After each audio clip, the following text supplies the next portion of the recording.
Hello viewers, আলোর diary চ্যানেলের পক্ষ থেকে আমি মাইতি। প্রতিদিন নতুন নতুন মাফিয়া ও হ্যাকারের গল্প শুনতে চাইলে আমাদের আলোর ডায়েরি চ্যানেলটাকে সাবস্ক্রাইব করে পাশে থাকা বেল আইকনটি বাজিয়ে দেবেন প্লিজ। ধন্যবাদ সবাইকে।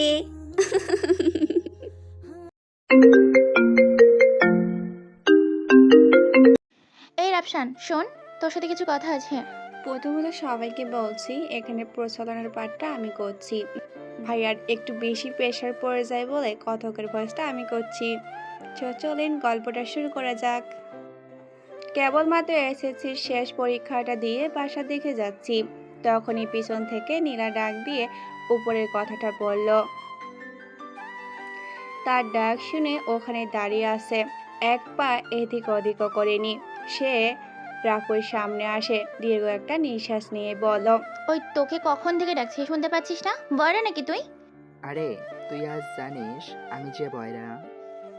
এই দেখ, একদম উল্টাপাল্টা উত্তর দিবি না বলে দিলাম। আমার কিন্তু এখন কথা বলা পছন্দ না। তাতে আমি কি করব? আমি এমনি কথা বলবো। তোর সমস্যা থাকলে কথা বলতে হবে না। আচ্ছা, তোর যা খুশি তা কর, কিন্তু আমার কিছু কথা ছিল।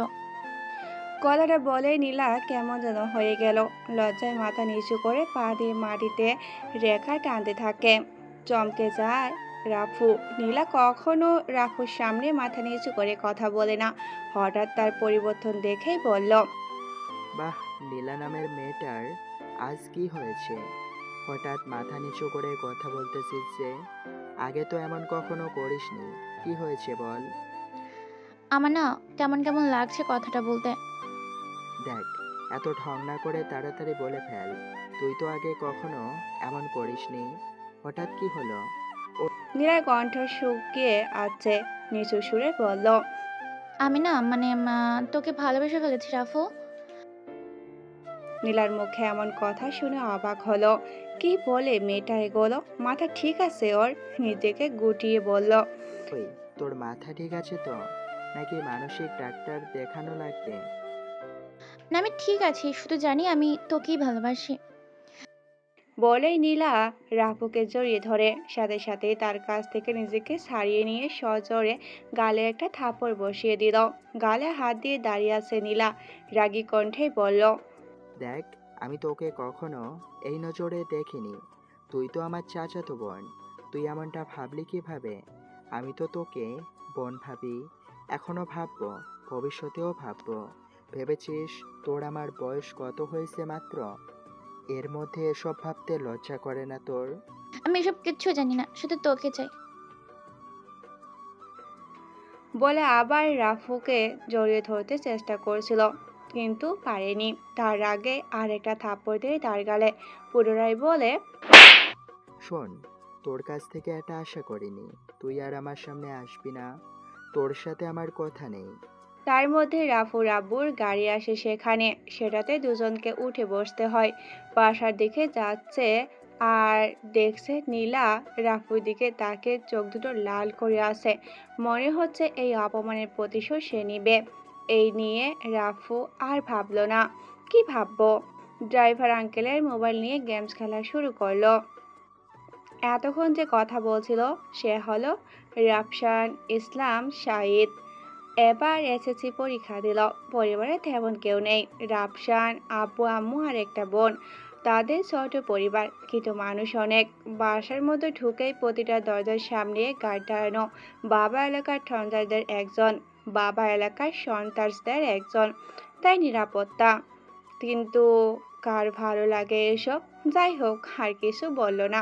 কিছুক্ষণ আগে যাকে রাফু মারলো সে হলো ছোট চাচুর একমাত্র মেয়ে, বড় ফাজিল। যেটা বলবে সেটা করে ছাড়বে। নিজের ইগোটা একটু বেশি করেই রাখে সব সময়। আর এটাই ওর সবচেয়ে বড় শত্রু, সেটাও নিজেও জানে না। বাসার সামনে এসে গাড়ি থামে, দৌড়ে নিজের রুমে গিয়ে ফ্রেশ হয়ে বাহিরে বেরিয়ে আসে। দীর্ঘ 1.5 মাস কারাগারে ছিল মনে হচ্ছে। নিঃশ্বাস বন্ধ হয়ে আছিল। এখন একটু মুক্তি পেয়েছে মনে হচ্ছে। বাসা থেকে বের হলো তখনই আম্মু পিছন থেকে ডাক দিয়ে বলল, রাফু, এই দুপুরবেলা কোথায় যাচ্ছিস? সবেমাত্র পরীক্ষা শেষ করে আসলি, একটু রেস্ট নে। এই আম্মু, বাধা দিও না তো। আমার বন্ধুরা পার্কের সামনে দাঁড়িয়ে আছে আমার জন্য। আচ্ছা, যাচ্ছিস যখন তখন এইদিকে একটু আয়। রাফসান আম্মুর কাছে যেতেই আম্মু রাফসানকে ভাত বেড়ে দিয়ে দুমুঠো খাইয়ে দেয়। হয়েছে আম্মু, আর খাবো না। আচ্ছা, গাড়ি নিয়ে যা। দেখো আম্মু, একবার বলছি না, এই আব্বুর লোকজন, গাড়ি এসব একদম পছন্দ না আমার। তুমি শুধু শুধু মেজাজ গরম করে দিচ্ছ। বলে বেরিয়ে আসে পার্কের উদ্দেশ্যে। একটা রিক্সা করে পার্কের সামনে নামতেই রাফুর বন্ধুগুলো চলে আসলো। কি রে রাফু, রিক্সা আসলি যে, গাড়ি নিয়ে আসলি না? তোদেরও তো গাড়ি আছে, তোরা নিয়ে আসলি না কেন? না মানে, হয়েছে, মানে করতে হবে না। একটা ফোন দে তো, একটা সেলফি তুলে নেই আগে। কি রে তোর ফোন কোথায়? আমার ফোন নেই। আমার ফোন সেই পরীক্ষার আগে বন্ধ করেছি, একটু আগেই অন করে চার্জে রেখে আসছি। ওহ ভালো, এনে। তখন ওদের সাথে আড্ডা দিয়ে খাবার খেয়ে সারাদিন ঘোরাঘুরি করে ঠিক সন্ধ্যার আগে বাসায় চলে আসলো। এটা একটা বদ অভ্যাস যে সন্ধ্যা নামার আগে বাসায় ঢুকতে হয়। সন্ধ্যার পর বাসার বাইরে থাকতে পারে না। বাসায় ঢুকতে না ঢুকতেই আব্বু রাফুকে তার হাতে থাকা চামড়ার বেল দিয়ে পিটাতে শুরু করলো। আও! হঠাৎ চিৎকার করে উঠি ব্যথায়। উফ! আব্বু, আমাকে মারতেছো কেন? নিজেকে রক্ষা করার বৃথা চেষ্টা করে আর কথাটা বলছে।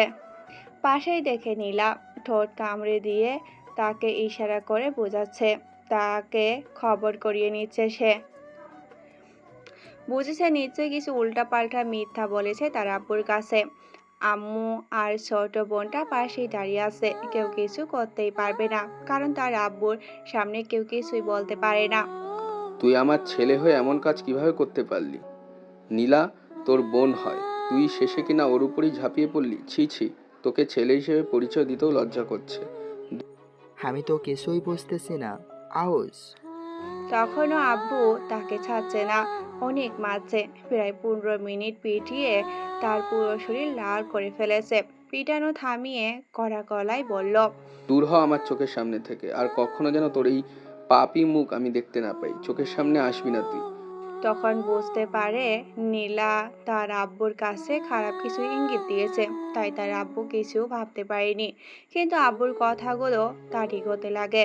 যথেষ্ট বড় হয়েছে, এসএসসি পরীক্ষা শেষ করেছে। তার সময়টা এমন যে কারো কথা অল্পতেই গায়ে লেগে যায়। তখন প্রতিবাদ করতে পারেনি নীলার মিথ্যা কথার, কারণ তার কাছে প্রমাণ ছিল না। এখনও যেটা বলবে সেটাই সত্যি ওর আব্বুর কাছে। তখনই নিজের রুমে গিয়ে ব্যাগে নিজের কিছু জামা কাপড় আর মোবাইল চার্জার নিয়ে গুছিয়ে বাইরে বেরিয়ে যাওয়ার আগেই বলে, আব্বু, আমি চলে যাচ্ছি। তুমি যে তোমার ভাইয়ের মেয়ের কথা শুনেই আমাকে মারলে, আমার একটা কথা শোনারও দরকার পড়েনি তোমার কাছে। আজ বুঝেছি, আমার চাইতে তোমার ভাইয়ের মেয়েই বড় হয়ে গেছে। থাকবো না তোমাদের সাথে। যেই বাসায় আমাকে আজ পর্যন্ত কেউ বুঝতে পারেনি, সেখানে থেকে লাভ নেই। একদিন ঠিক বুঝতে পারবে, আমার কোনো অপরাধ ছিল না। তখন শত খুঁজেও আমাকে পাবে না। বলে বাহিরে যাচ্ছে। আব্বু আম্মু খুব চেষ্টা করছিল তাকে আটকে রাখার জন্য, কিন্তু পারেনি। বাহির হওয়ার আগে নীলাকে শরীরের যত শক্তি আছে তা দিয়ে একটা থাপ্পড় দিল। বাসা থেকে বেরিয়ে নিমিষে হারিয়ে গেছে, কেউ খুঁজে পাচ্ছে না। রাফু কামলাপুর রেল স্টেশনে দাঁড়িয়ে এক অজানা গন্তব্যের খোঁজে, যেখানে শুরুটা তাকেই করতে হবে।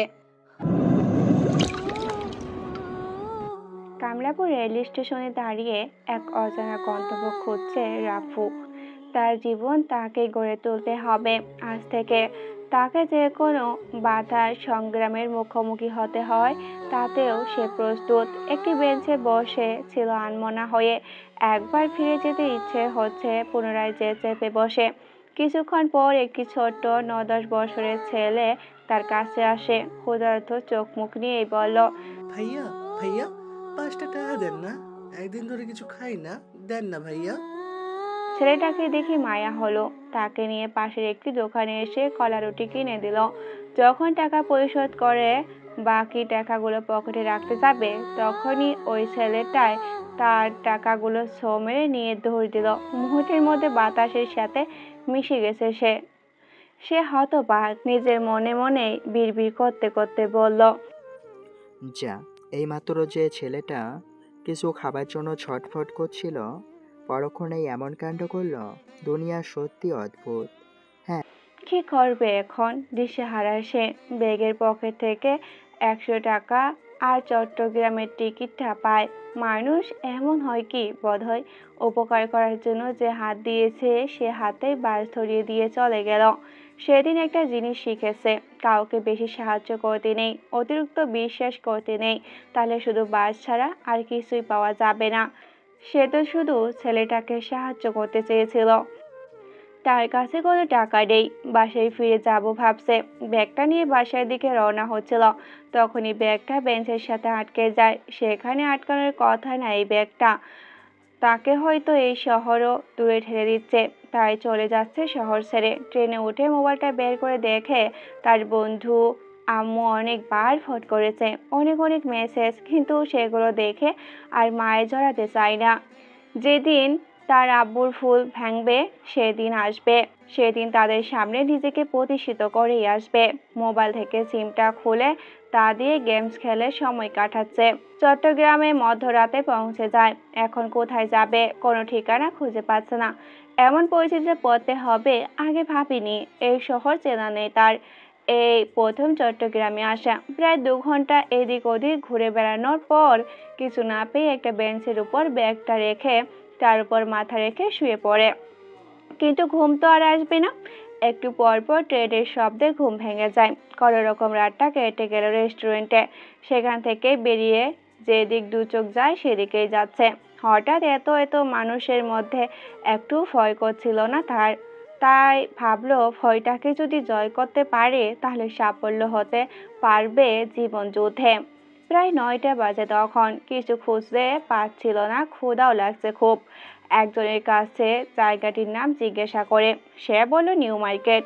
নাম শুনছিল, কোথাও যেন মনে নেই। একটা হোটেলে ঢুকে ভালো ভালো খাবার অর্ডার করলো। সব সময় এগুলো খেয়েই বড় হয়েছে। যখন তখন ক্ষুধার জন্য পকেটে যে ফাঁকা তার কথা মনেই ছিল না। খাওয়া দাওয়া শেষ করে বিল দিতে যাবে তখনই মনে পড়ে পকেট তো ফাঁকা, 100 টাকা আছে মাত্র, আর বিল হয়েছে 250 টাকা। চেহারায় একটা আলাদা টেনশন চলে আসে, কান্না কান্না ভাব ছিল চোখে। তখন ম্যানেজার তাকে দেখে কিছু বুঝতে পারে, কাছে ডেকে জিজ্ঞাসা করে। কি হয়েছে? তখন সবকিছু খুলে বলে তাকে। বাসা থেকে চলে আসার ঘটনা, রেস্টুরেন্টে ছিনতাই, চট্টগ্রামে তার থাকার কিছুই নেই। তখন ম্যানেজার সাহেব একটা কথা বলল। কাজ করবি আমার এখানে? তার কথায় রাফু যেন রাজ্য খুঁজে পেল। এতটা তাড়াতাড়ি কিছু একটা ব্যবস্থা হয়ে যাবে কল্পনাতেও ভাবেনি। তড়িঘড়ি করে বলল, হ্যাঁ, করব। তাহলে শোন, দুবেলা খাবার, থাকার ব্যবস্থা আছে, হোটেলের ছাদে ছোট একটা রুম, আর মাসিক 6,000 টাকা। রাজি আছিস? রাফুর চোখ ছলছল করছে। তাকে কি বলবো তখন খুঁজে পাচ্ছিল না। কাজের জন্য হ্যাঁ বলে দেয় কিছু না ভেবেই। আচ্ছা শোন, এখানে 2টা শিফটে ভাগ করে কাজ করতে হয়, সকাল বিকাল, বিকালে রাত 12টা। এখন কোন সময় কাজ করবি তুই? রাফসান তখন মনে মনে ঠিক করলো, সারাদিন কাজ করে রাতে শান্তিতে ঘুমানো যাবে, তাই দিনে কাজ করার সিদ্ধান্ত নেই। সেদিন থেকে কাজে লেগে যায়। প্রায় 15 দিন চলে যায়। তার মধ্যে রাফসানের নজরটা সামনে থাকা একটি কোচিং সেন্টারের একটি মেয়ের দিকে যায়। খুব ভালো লাগতে শুরু করে তখন। মাঝে মধ্যে হোটেলেও আসতো। তাকে দেখলে কিছু বলতে পারতো না, হয়তো মনের টান, নয়তো কিসের জন্য বুঝে উঠতে পারছে না। কিন্তু তার দিক থেকে মনটা সরিয়ে নেয়। কঠিন হয় এখন, এটা ভাবলে চলবে না। 2 মাস পরে রেজাল্ট দিবে। এখন হয়তো 2 মাস নেই, 1.5 মাস আছে। তারপরে একটা ব্যবস্থা তো করতেই হবে। রাফসান সেই অবস্থাতেই থাকে না কেন, তার লেখাপড়া ঠিক রাখতেই হবে। দেখতে দেখতে 2টা মাস কেটে যায়। রেজাল্ট বের হয়। রাফুর স্কুলের সবচাইতে বেশি নাম্বারের অধিকারী হয়েছে রাফু। যখন এটা জেনেছিল তখনই ঢাকার উদ্দেশ্যে রওনা হয়। ঢাকা পৌঁছে চুপি চুপি বাসার ভিতরে ঢুকে যায়। রাফুদের বাসার সব গোপন রাস্তা তার জানা, কিন্তু ভিতরে ঢুকে আড়াল থেকে আব্বু আর নীলার কথা শুনতে পায়। নীলা বলে, চাচু, রাফসান তো ভালো রেজাল্ট করেছে। এবার স্কুলের সবচেয়ে বেশি নাম্বারও পেয়েছে। সেদিনের কথা মনে নেই তোর? এমন নির্লজ্জ ছেলের নামও নিতে চাই না আমি, যে তার বাবার নাম মান সম্মানের কথা একটু চিন্তা করতে পারে না। সে কিসের ছেলে? পাশেই ছিল তার মা। বাবার কথা পড়ে সে বলল, এই তুমি এসব কি বলো? নীলার কথা বিশ্বাস করে আমার এই ছেলেটাকে বাসা থেকে বের করে দিয়েছিলে। নীলা যে সত্যি বলছে সেটার কি প্রমাণ? আমি কিছু শুনতে চাই না তোর কাছ থেকে। সে তো এমনি নষ্ট হয়ে গেছে, খারাপ হয়ে যাচ্ছে বাবার টাকা উড়িয়ে। তোমার টাকা রাফসান নষ্ট করেছে? আমি তো আজ পর্যন্ত দেখিনি। কখনো বাইরে গেলে তোমার গাড়িটুকুও নেয়নি। সে তোমার টাকা নষ্ট করে? সপ্তাহে মাত্র 500 টাকা, তাও কাজে লাগলে। শোনো, বাহানা দিবা না। তোমার ইগোতে লাগছে। সেদিন নীলার কথা শুনে মান সম্মানের ভয়ে রাফসানকে বাসা থেকে বের করে দিয়েছো। দেখবে একদিন তুমিই বলবে তুমি ওকে কত বড় শাস্তি দিয়েছো। রাফু আর তাদের কথা শুনতে পারে না। তার ভিতরে না ঢুকে চলে আসে বাহিরে, চোখের পানি মুছে ফেলে। তারপর স্কুলে গিয়ে কিছু দরকারি কাগজ তুলে পার্কের পাশে এসে বসে। নীলার সাথে তার কিছু বোঝাপড়া আছে, তাই রাফসান জানে নীলা কেমন মেয়ে। নিজেকে গোপন রেখে নীলাকে ফোন করে, তার নিজস্ব কিছু সিক্রেট বলে, এখানে আসতে বলে তাকে। সে রাফসানকে অপেক্ষা করতে বলল 15 মিনিট। করছে অপেক্ষা, সে আসুক। আড়াল থেকে দেখছে সে আসছে, তার সামনে এসে দাঁড়ায়। অবাক সে, তার কাছে এসে গাল দুটোকে লাল করে দেয় থাপ্পড় দিয়ে। কান্না করে দেয় সে, চিৎকার করে বলে, তোর একটা মিথ্যা কথার জন্য আজ আমি পরিবারের থেকে দূরে। যেদিন তুই তোর ভুল স্বীকার করবি, সেদিন না আসা পর্যন্ত আমি আসবো না তোদের সামনে। বলে চলে আসে। তার সাথে আর বেশি কথা বলার ইচ্ছা নেই। নিজস্ব কিছু বন্ধুকে তার পরিবারের সব খোঁজ খবর নিতে বলে। মাঝে মাঝে খোঁজ নেয় সে। তাদের বুঝিয়েছে যে রাফসান খোঁজ নিচ্ছে, তা যেন তাদের পরিবারের কেউ না জানে। তারাও সুযোগ ইঙ্গিত দেয়। ওদের সাথে কথা বলে চলে আসে চট্টগ্রাম। রাফসান কোথায় আছে কেউ জানে না, তার বন্ধুরাও না। সেদিন হোটেলে এসে ম্যানেজার থেকে 2 মাসের সব টাকা নিয়ে নেয়। ভাবছিল নেওয়া লাগবে না, তার বাসায় তো চলে যাচ্ছে। পরের দিন সে কোচিং এর মেয়েটাকে দেখে কিরাস। এবার নতুন করে তাকে যেতে দেখে ততটাই মুগ্ধ হয়, চোখ সরে না সেদিক থেকে। কিন্তু কাজ রেখে দেখতেও পারে না তাকে। আজ ভাবলো তাকে দেখবে, কাজ থেকে ছুটি নিয়ে নেয়, কোচিং ছুটি। মেয়েটার পিছু নিল। মেয়েটি রাফসানকে চিনতে পারবে না বোধ হয়। হোটেলে কাজ করার সময় তাদের নাক মুখে মাস্ক পরা থাকে, তাই কখনো রাফসানকে সম্পূর্ণ দেখতে পারেনি সে। আজ তার পিছু পিছু বাসা পর্যন্ত আসে। মেয়েটি হয়তো তার থেকে ছোট হবে, যা দেখে মনে হচ্ছে। সেদিনের মতো তার পিছু ছেড়ে দিয়ে চলে আসে হোটেলে। একটি ভালো কলেজে এডমিশন নিতে হবে, তার জন্য প্রস্তুতি নিচ্ছে। সারাদিন কাজ করে রাতে একটু আধারে পড়ালেখা করলো। আমার সব এদিকে পড়ালেখা, অন্যদিকে কিছুদিন পর একটা নির্দিষ্ট কলেজে এডমিশন ফর্ম পূরণ করে।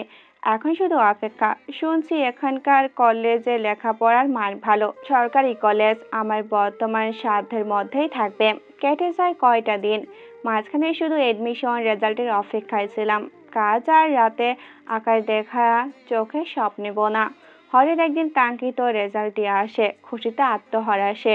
তড়িঘড়ি করে ভর্তি হয়ে আসে কলেজ থেকে। যতটা ঝামেলা হবে ভেবেছিল তা হয়নি। তার জীবনের নতুন অধ্যায়। ম্যানেজার বললেন, তুই যখন কলেজে ভর্তি হয়েছিস, এখন থেকে সন্ধ্যা শিফটে কাজ করিস কেমন? সেও রাজি হয়। সারাদিন কলেজ থেকে ফিরে বিকালে কাজ করলে মন্দ হবে না। সময় বিশ্রাম দুটাই এখন থেকে হিসাব করে করতে হবে। জীবনের প্রথম কলেজ লাইফের প্রথম ক্লাস কালকে। খুব আনন্দ লাগছিল তখন, আবার নার্ভাস ফিলও করতেছিল। কলেজে কি না কি হয় সেটা নিয়ে টেনশনে সবকিছু মাথা থেকে ঝরে ফেলে দিয়ে, যা হওয়ার কালকে হবে, তখন দেখা যাবে। ঘড়িতে 12টা বাজে। কাজ শেষ করে তাড়াতাড়ি ঘুমাতে যায়। খুব সকালে হোটেলের ম্যানেজার নিজে তাকে ডেকে তোলে। মানুষটা খুবই ভালো, কখনো কোনো ভুল কাজ করলেও নিজ হাতে তাকে শিখিয়ে দিত। কেন দিত তা অজানা তার। ঘুম থেকে উঠতে দেখে ম্যানেজার সাহেব হোটেলে চলে যায়। সে সব কিছু গুছিয়ে নিয়েছে। গোসল করে ভালো কিছু জামা কাপড় ছিল, সেগুলো পরিধান করে কলেজে যাওয়ার জন্য অপেক্ষা করছে 1.5 ঘন্টা আগে থেকে। নিচে নেমে হোটেল থেকে হালকা কিছু নাস্তা করে রওনা হয় কলেজের উদ্দেশ্যে। তার জীবন শুরু এখান থেকে। কলেজের দিকে যেতেই এগোচ্ছে ততই তার হার্টবিট বেড়ে চলছে। 45 মিনিটের পথ 1 ঘন্টা লেগে যায় পৌঁছাতে কলেজে। একটু আগে রওনা হয়ে ভালোই করছিল। কলেজের গেটের সামনে দাঁড়িয়ে মাটি হাতে সালাম করে নিল। মনে মনে বলল, আল্লাহ, আমার পড়ালেখা যেন ভালো মতো হয়, কোনো ঝামেলায় যেন না জড়াই। বলে এই কলেজ গেট দিয়ে প্রবেশ করব, তখনই কোনো এক দ্রুতগামী ট্রাক, না ভুল হয়েছে, দ্রুত হেঁটে যাওয়া একটি মেয়ের সাথে ধাক্কা খেয়ে পড়ে যায়। আউস, এটা মেয়ে নাকি রেলগাড়ি? কথাটি মনে মনে বলে যখন উঠব তখনই মেয়েটির দিকে চোখ যায়। আমার চোখ কপালে উঠে যায়। সে কি স্বপ্ন দেখছে না তো? এটা স্বপ্নই মনে হয়। না, এটা স্বপ্ন না, এটা তো সেই মেয়ে যাকে কোচিং থেকে ফলো করতো। আজ তাকে হলুদ পরীর মতো লাগছে। ইস, আজ আবার ক্রাশে পরিণত হলো সে। এদিক সেদিক তাকিয়ে মেয়েটি বলল, সরি ভাইয়া, আমি দেখতে পারিনি আপনাকে। সে তো তার দিকে হা করে এক নজরে তাকিয়ে আছে। চারিদিকের হুঁশ জ্ঞান নেই তার। বাংলা সিনেমার মতো তার মনের মধ্যে গান বাজা শুরু করেছে। পড়ে না চোখের পলক, কি তোমার রূপের ঝলক, দোহাই লাগে মুক্তি তোমার, একটু আঁচলে ঢাকো।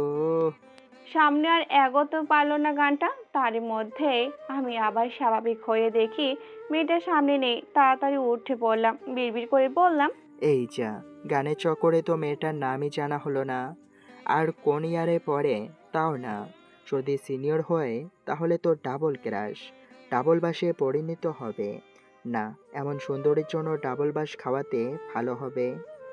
মাথাটা চুলকাতে চুলকাতে নিজের ক্লাসরুমে চলে আসি। ক্লাসরুমটা আগেই চিনে গিয়েছি ভর্তি হওয়ার সময়, তাই প্রবলেম হয়নি। নতুন নতুন সব মানুষদের ভিড়। ক্লাসের সবাই সবার সাথে পরিচয় হচ্ছে, বিশেষ করে ছেলেরা মেয়েদের সাথেই পরিচয় হচ্ছে। ইস, এগুলো দেখলে কেমন যেন লাগে। মনে মনে বলে, ওরা তো ওরা মেয়েদের সাথে কথা বলে পরিচয় হয়, আমি কেন পারি না? সে চুপচাপ একটা টেবিলে বসে পড়ে। ঠিক তার 5 মিনিট পরে ক্লাসে স্যার আসে। সবাই নিজ নিজ সিটে বসে। স্যার রুমে ঢুকতেই স্যারকে স্বাগতম জানানোর জন্য দাঁড়িয়ে যায় সবাই। স্যার বসতে বলা সবাই বসে পড়ে। প্রথম ক্লাস, তাই স্যার সবার সাথে পরিচিত হবে। কোনো ক্লাস হবে না আজ। একে একে অনেকের পরিচয় নেওয়া শেষ। হঠাৎ চমকে উঠে সে। ক্লাসরুমের বাহিরে যেই মেয়েটা এসে দাঁড়িয়েছে, অবাক চোখে দাঁড়িয়ে আছে তার দিকে। সে স্যারের অনুমতি নিয়ে ক্লাসে ঢুকবে। মনে মনে আনন্দিত হতে থাকে সে। তার মানে তারা দুজন বেসমেট। স্যার পুনরায় পরিচয় দিতে শুরু করে। এক সময় ওই মেয়েটার পরিচয় দেওয়ার সময় এসেছে। দাঁড়িয়ে সে অনর্গল কণ্ঠে বলতে লাগলো, আমি মেঘলা রহমান, মিম, জেলা স্কুল থেকে এসেছি। তখনই বুঝতে পারে যে স্থায়ী ও মেয়ে। কিছুক্ষণ পরে তার পরিচয়ের পালা। আমি রাফসান ইসলাম সাইদুল, ঢাকার একটি ছোট্ট স্কুল থেকে আপনাদের সাথে এসে মিশেছি। জানি না এ সময়টা কতটা দূর পর্যন্ত যাবে, তবুও সকলের সহযোগিতা কামনা করছি বলেই বসে যাই। স্যার তার পরিচয় পর্ব চালিয়ে যান। এই সময়টুকু রাফসান মিমের দিকে তাকিয়ে থাকে। স্যার চলে যাওয়ার পর রাফসান দুই পাশে দুজনের সাথে পরিচয় হয়েছে। একজন হলো শিমুল, অন্যজন হলো আব্দুল্লাহ।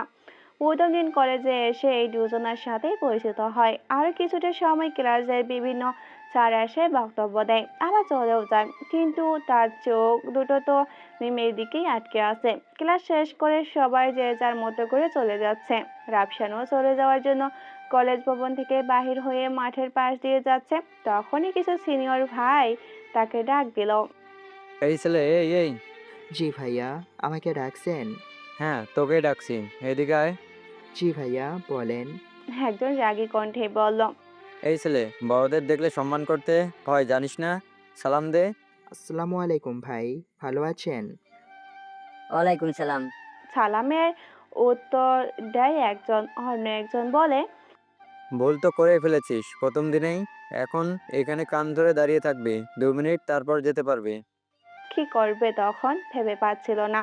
তবু তারা ছজন পারলে গ্যাঞ্জাম করতে পারতো, কিন্তু এখনই গ্যাঞ্জাম করলে কেমন দেখায়। আজ তো প্রথম দিন, আর এইসব ঝামেলায় নিজেকে জড়াতে চায় না। তাই ঠিক 2 মিনিট ওখানে কান ধরে দাঁড়িয়ে থাকে, চলে আসে। নতুন লক্ষ্যে চলার প্রথম দিন, আজ কেমন যেন শরীরের ভিতরে আলাদা একটা ফিলিংস কাজ করতেছিল।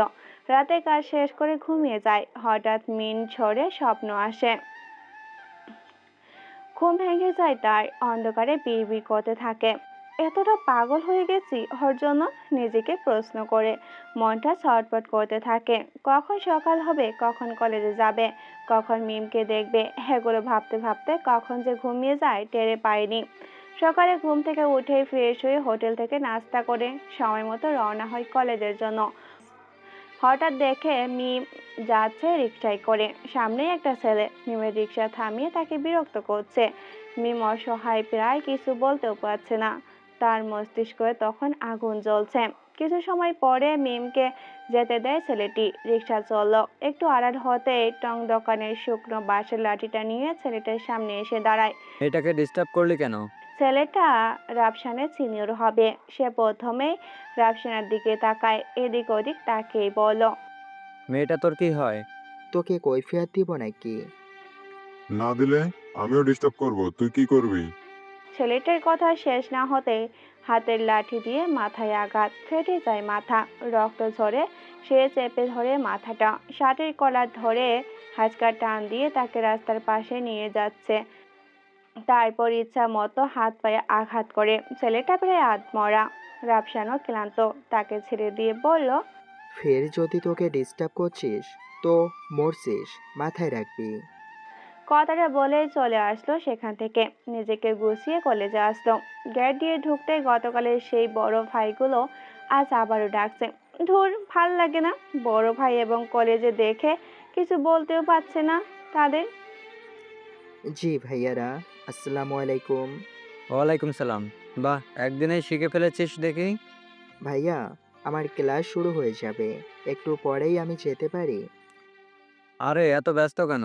অপেক্ষা কর একটু। পাশ থেকে একজন একটি দিশলাইয়ের কাঠি দেয় রাফসানের হাতে। রাফসান বলল, ভাইয়া, এটা দিয়ে কি করব?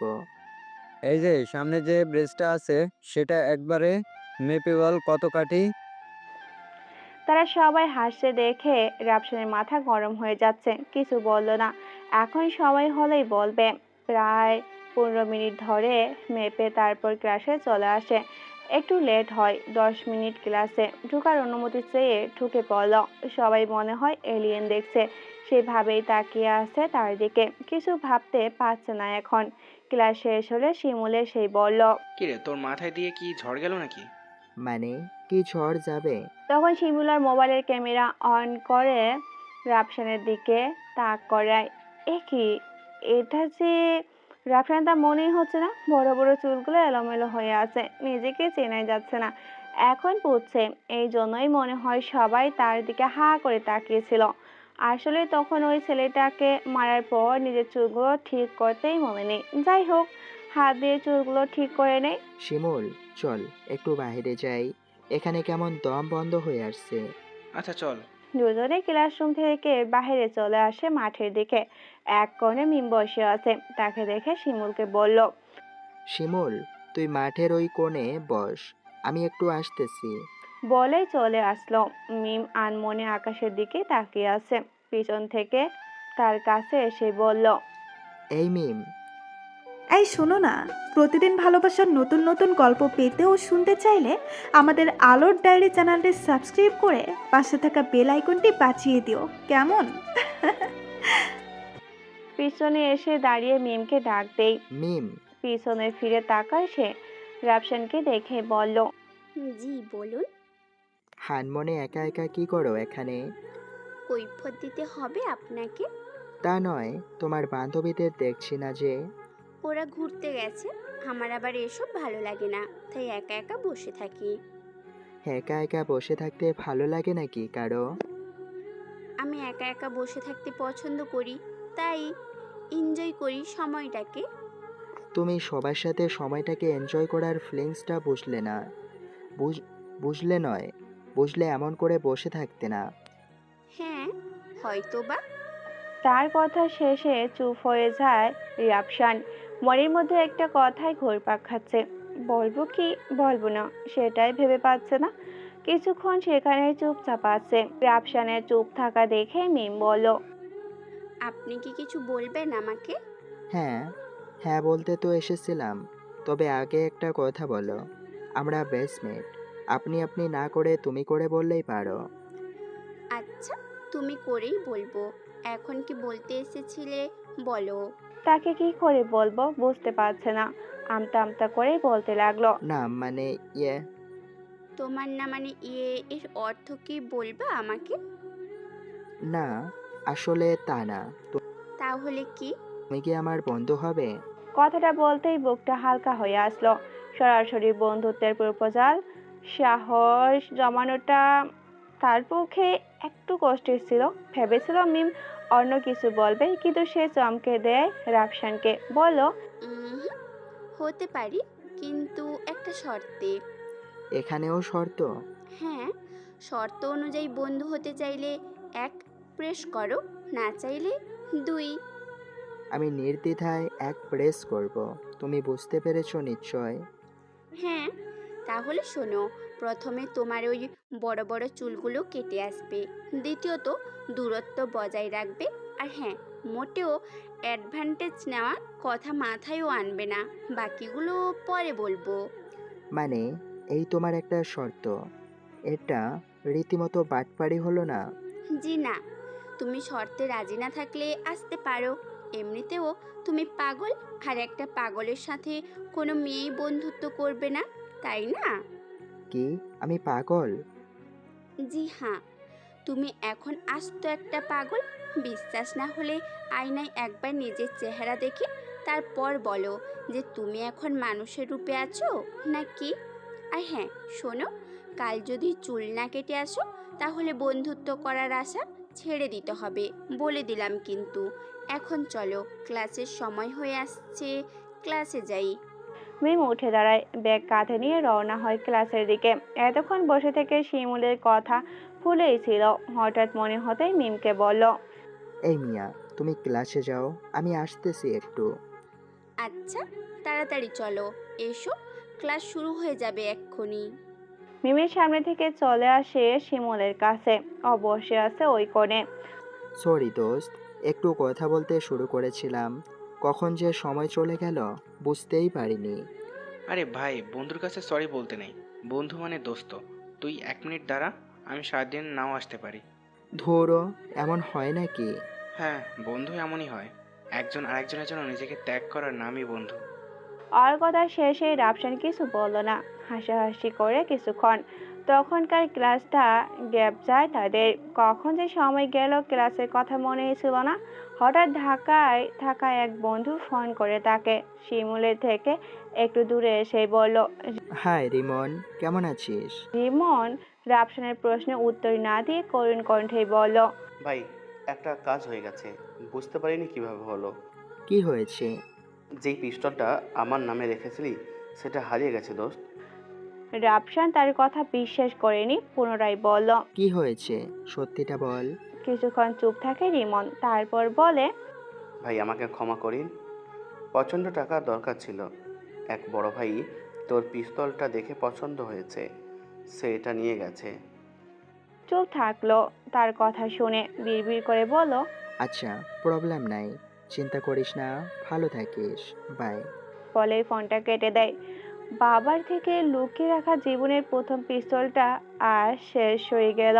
হয়তো পিস্তলটি চাইনি আমি মাস্তানি করি, বাবার কারবার থেকে চুরি করে রেখেছিলাম।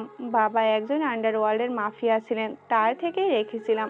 অবশ্য তার বিষয়ে কথা না বলি। শিমুলকে বললাম, চল ক্লাসে যাই, এখানে ভালো লাগছে না। আমি আর শিমুল ক্লাসের দিকে যাচ্ছি। সামনে সিনিয়র ভাইদের দল। মিমের বান্ধবীদের ইপটিজিং করছি। কেউ কেউ আমাদের মুখে সিগারেট ধরছে, কেউ আবার হাতে চিমটি কাটছে। এসব সহ্য হচ্ছিল না আমার। শরীরের ভিতরে আগুনের লাভা দাও দাও করে ফুটছে। সামনের দিকে এগোচ্ছি আমি, কিছু একটা হবে। তখন সেখানে কলেজের প্রিন্সিপাল উপস্থিত। বড় ভাইদের দল ছিন্ন ভিন্ন হয়ে ছড়িয়ে ছিটিয়ে গেছে। আমার আর কিছু করা হলো না আজকে। শুধু শুধু ঝামেলায় জড়িয়ে লাভ নেই।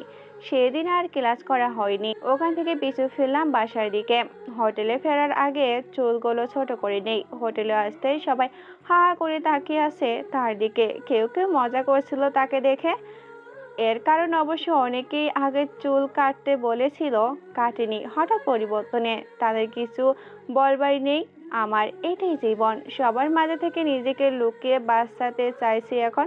হয়তো এর থেকে 1000 গুণ বেশি ভালো থাকতে পারতাম পরিবারের সাথে, কিন্তু সেখানে যে একটা দেয়াল তৈরি হয়েছে এই নীলার জন্য। বাবা আমাকে খারাপ ছেলে ভাবে এখন। আসলে আমার তো দোষই ছিল না। নীলাকে একদিন এর ফল ভোগ করতেই হবে। কথাগুলো ভাবছি, ভাবতে ভাবতে কখন যে চোখের কোণে পানি জমলো বুঝতেই পারিনি। মুছে নিলাম সেগুলো। পুনরায় কাজ করা শুরু করি। বিকেল 5টা থেকে রাত 12টা পর্যন্ত কাজ করতে হয় এখন। এটা অভ্যাস হয়ে গেছে। এতই আনন্দ খুঁজে পাই আমি। নিজের ইনকাম করা টাকা দিয়ে নিজেকে সাফল্যের দিকে নিয়ে যাব, এটা গৌরবের কথা নিজের কাছে। কাজ শেষে ক্লান্ত ভরা শরীর নিয়ে বিছনায় শুতেই ঘুম জড়িয়ে যায় চোখে। সকাল হওয়ার পরে আমার একটাই রুটিন, ফ্রেশ হয়ে হোটেল থেকে নাস্তা করে হেঁটে হেঁটে কলেজে যাওয়া। আজকেও তাই করলাম। কলেজের গেট দিয়ে ঢুকতেই মিম আমার সামনে লাফিয়ে অদ্ভুত শব্দ করলো। হঠাৎ তার পাগলামো দেখে একটু সরে আসতে একটু শব্দ করলো। ও মা, ভূত ভূত ভূত! আমার ভয় পাওয়া দেখে সে হেসে ফেললো। অদ্ভুত তার হাসি। আমি ক্রমশ তার প্রতি দুর্বল হচ্ছি ভিতর থেকে। সে বুঝতেও পারে না। করুণ চোখে তার দিকে তাকিয়ে বললাম, এই হাসবা না একদম, এই হাসবা না একদম। আমি এমনি ভয় পাই অনেক।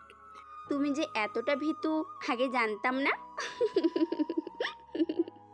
এখন হাসি থামাও। এখন বলো, আমার প্রপোজালের কি ভাবলে? বন্ধুত্বের বিষয়টা গতকালই সেট হয়ে গেছে, যখন তুমি নির্দ্বিধায় ওয়ান চেপেছিলে। তার জন্য কি আজ এমন ফাজলামো করলে? একটু হলেই তো মরে যেতাম ভয় পেয়ে। হইছে, এইটুকুতে কেউ মারা যায় না, বুঝলে? বাঁদর কোথাকার। একটা বিষয় কি জানো? কি? তুমি হলে আমার জীবনে প্রথম কোনো ছেলে বন্ধু। গার্লস স্কুলে পড়ালেখা করেছি, ছেলেদের ছায়াও দেখিনি সেখানে। বাসার চারিদিকে কোচিং, কোথাও ছেলেদের সাথে কথা বলার সুযোগও পাইনি। ও, ভালো তো। ভালো না ছাই? তার মানে তুমি আগেই চাইছিলে ছেলে বন্ধু হোক? না, তেমন কিছু না। আমার বান্ধবীদের থেকে তাদের ছেলে বন্ধুদের গল্প শুনতাম তো, তাই। এইসব কথা আর বাড়াতে চাইলাম না আমি। তারপর বললাম, আচ্ছা চলো কোথাও বসি। চলো। গেট থেকে সরে এসে দুজনে একটা গাছের নিচে বসে পড়ে। সুন্দর মৃদু বাতাস মিমের চুলগুলো দুলছে হালকা করে। মনে হচ্ছে যুদ্ধ শুরু হচ্ছে। উথাল পাতাল মন অনেক কিছুই চাইছে। বাহির থেকে তাকে বুঝতেই দেয়নি। একদম শান্ত হয়ে আছে তার সামনে। মিমের সাথে হেসে হেসে কথা বলছিল। তা দেখে ফেলে কলেজের বড় ভাইগুলো। আর চোখে মিমেও তাদের দেখেছে। এইদিকেই আসছে তারা। অপরদিকে গেটের সামনে থেকে সেদিনকার সেই ছেলেটাও আসছে তার বন্ধুদের নিয়ে। ছেলেটার হাত কপালে ব্যান্ডেজ। মিমকে বলল, মিম, ক্লাসরুমে যাও। কেন? আর একটু বসি। তোমাকে বলেছি না ক্লাসরুমে যাও? আমার কণ্ঠে চিৎকারের সুর শুনে সে একটু ঘাবড়ে যায়। বসা থেকে উঠে ক্লাসরুমের দিকে যায় সে। আমি সামনের দিকে। একটু দূরত্ব উড়ে যাওয়ার মতো করে পাশের দেওয়ালে ছুটে যাওয়ার রডটা উঠিয়ে নিই। ছেলেগুলো তেড়ে যাচ্ছে। একজন সামনে তার হাতের হকি স্টিক দিয়ে আমার শরীরের দিকে আঘাত করার পজিশন নেয়। মাথা নিচু করে তার হাঁটু বরাবর রডের আঘাত করতে কাত হয়ে শুয়ে পড়েছে। শুয়ে পড়তে এই বুক বরাবর সজোরে লাথি গুটিয়ে উঠেছে। পিছন থেকে আবারও দুজন একসাথে আসে। একজনের উপর হামলে করি। দ্বিতীয় জনের লাঠির আঘাত এসে আমার পিঠে লাগে। 2 কদম সামনে এগিয়ে যায়। রক্তচক্ষু আমার ওই দিকে তাকিয়ে দাঁতের দাঁত চেপে আঘাত শুরু। এক এক করে 5 জনকেই শুয়ে দেই।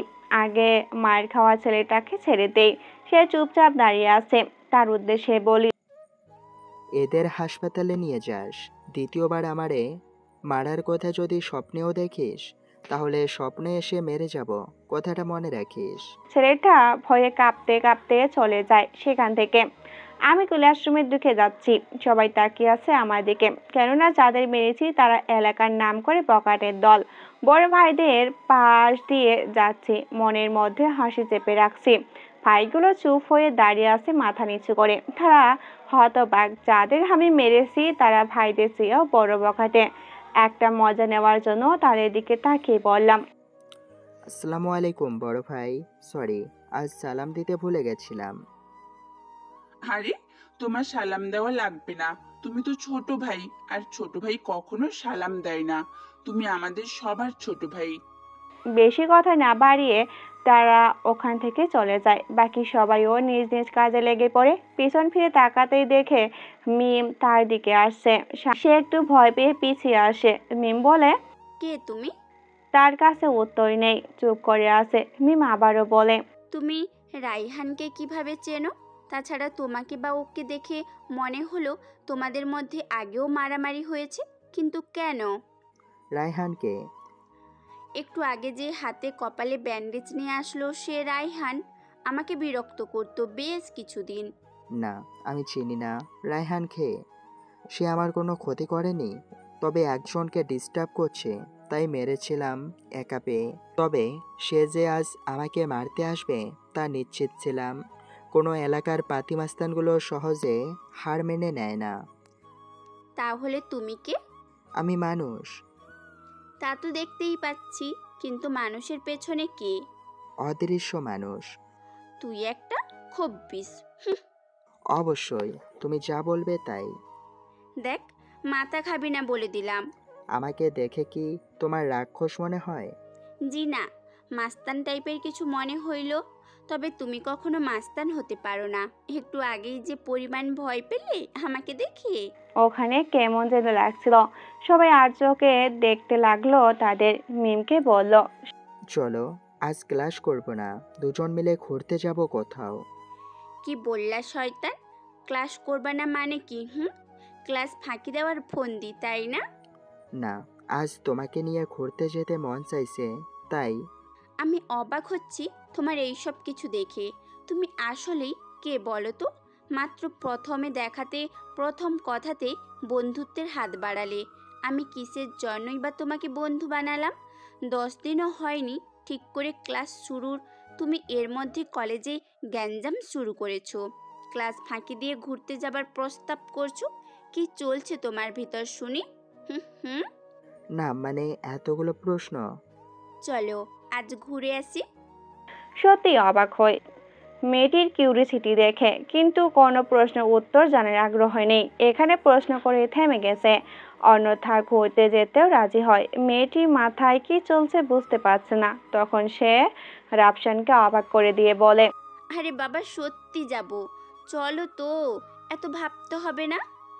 একটু ওয়েট, আমার 2টা বন্ধুকে ডাক দেই, ওদেরও নিয়ে যাব।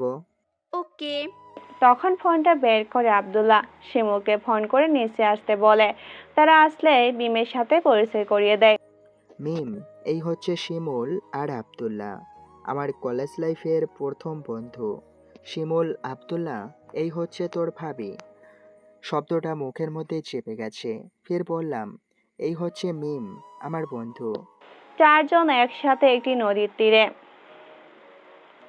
রাফসান ওদের দুজনকে চোখের ইশারায় বলে সামনে হেঁটে যেতে। তারা তাই করে।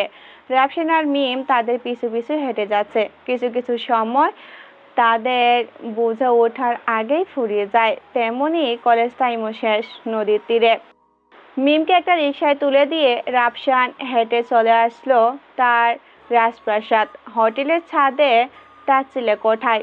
একটু পরে কাজের সময় শুরু। নিজেকে গুছিয়ে নেয়। রাতে কাজ শেষ করে ছাদের এক কোণে এসে বসে। রাতের অন্ধকার আকাশে ক্ষুদ্র ক্ষুদ্র তারার মেলা। হঠাৎ বয়ে যাওয়া দমকা হাওয়ায় যেন এক স্বর্গ। যেখানেই শুয়ে প্লে লিস্টের সবচেয়ে পছন্দের গানটি শুনতে শুনতে ঘুমিয়ে যায়। ছাদের পাশে গ্রিল থাকায় নিচে পড়ে যায়নি। সকাল সকাল ঘুম থেকে ওঠে। সকালে চোখ মেলতে পারছে না আমি। প্রচন্ড পরিমাণে জ্বর চলে আসছে শরীরে। শরীর ফুলে গেছে মশা মাছির কামড়ে। ছাদ থেকে কোনোভাবে রুমে আসলো। হাঁটতে পারছে না, কষ্ট হচ্ছে খুব। বিছানায় উঠে যাবে ঠিক তখনই জ্ঞান হারায়। তারপর রাফসানের সাথে কি হয়েছে বুঝতে পারেনি। যখন জ্ঞান ফিরে তখন নিজেকে হাসপাতালের বেডে অনুভব করে। প্রায় 3 ঘন্টা অজ্ঞান ছিল। শরীরটা এখনো কেমন যেন করছে।